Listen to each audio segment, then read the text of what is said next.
So what are some ways to create fresh content on your website or blog without writing anything new?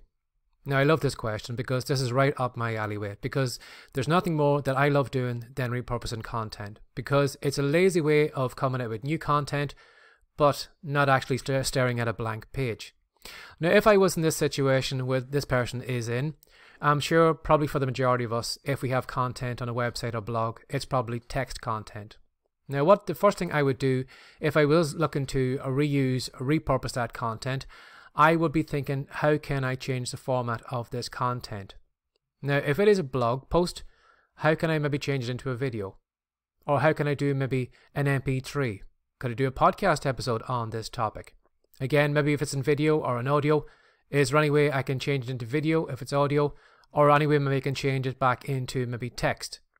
Now, if you are maybe starting off with just a blog post that's simply just all text, what you can do is you could maybe set up some type of screen capture software where you just have the blog post on the screen, and what you do is you talk about the blog post, but you expand on some of the ideas that as you're kind of reading through the blog post. Now, if you want to maybe do it a little bit better, I would recommend maybe taking some of the main topics out, going over to somewhere like Google Docs or something like that, creating a series of slides, and then create a simple slide deck, again, maybe with a piece of screen capture software, where you're just discussing the main topics on each slide, again, expanding on them, or maybe coming up with new ideas that you didn't have when you had originally written the blog post. Again, when I was going back to that topic, if I looked at the article, I would think to myself, how can I make this better? How can I guarantee that someone reads this blog post and actually goes and take action from it? So what I could do is I could have a look at that blog post, and I could take maybe all the action pieces out of it. And what I could simply do is simply just create a simple PDF document, a simple download that either can be a new blog post or can be an additional piece on that blog post where somebody can click on it. They can download a PDF document with all the action steps laid out. So it's a simple checklist that they can actually read through to take action on the piece that was on the blog. Because, you know, if you're like most of us, you read a blog post, you say that's really, really great, and then you go on to another site and you forget all the information. But at least by providing that information in a simple kind of 1, 2, 3, 4, 5 checklist, at least you know that they can take that content with them, they can take action on it. And you will find as well too that if you do create checklists, there is a good chance if that person is using it regularly, what you could do is you could put maybe some hyperlinks into maybe some of your own paid products or maybe an affiliate product, so you can actually make money on that PDF document even if they never go back to your website again. Again too, when it comes to using or reusing the content, I'm sure that maybe when this original content was written, times have changed. Maybe new techniques have come along. Maybe new softwares come along. Maybe some of the things that you had written about in that topic have been found to be wrong or maybe need to be updated.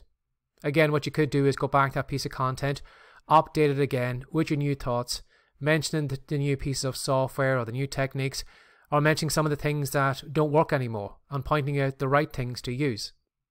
Again, if I was writing maybe using another piece of content as a kind of starting point, maybe I could maybe have a different opinion on that piece I had originally written.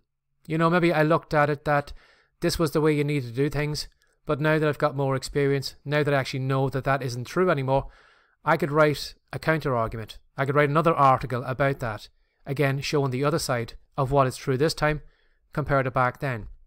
So if you do have any content on your blog or your website, don't think that, you know, once it's there, you can't make any changes to it.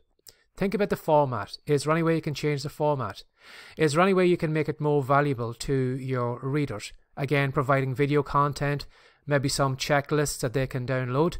And again, to have a look at the content, because times have changed, you know, technology's moving on, new ideas are coming on online all the time. So is there any way maybe you can update that, put all the new additional pieces into it, maybe delete all the old pieces out, or maybe can you come up with a counter argument now that you didn't know at the time? And those are really, really easy ways to reuse content. Again, as I said, because you're not looking at a blank page, it makes your life so easier because you can just use pieces of content here and there, either use them in slides, use them in audio tracks, or, you know, download PDF download documents or whatever. But you can reuse it over again. So those are some of the techniques I would use. And if you enjoyed this video, if you have any questions, don't hesitate to ask me a question and I can cover it in an upcoming video. Have a lovely day. Bye bye.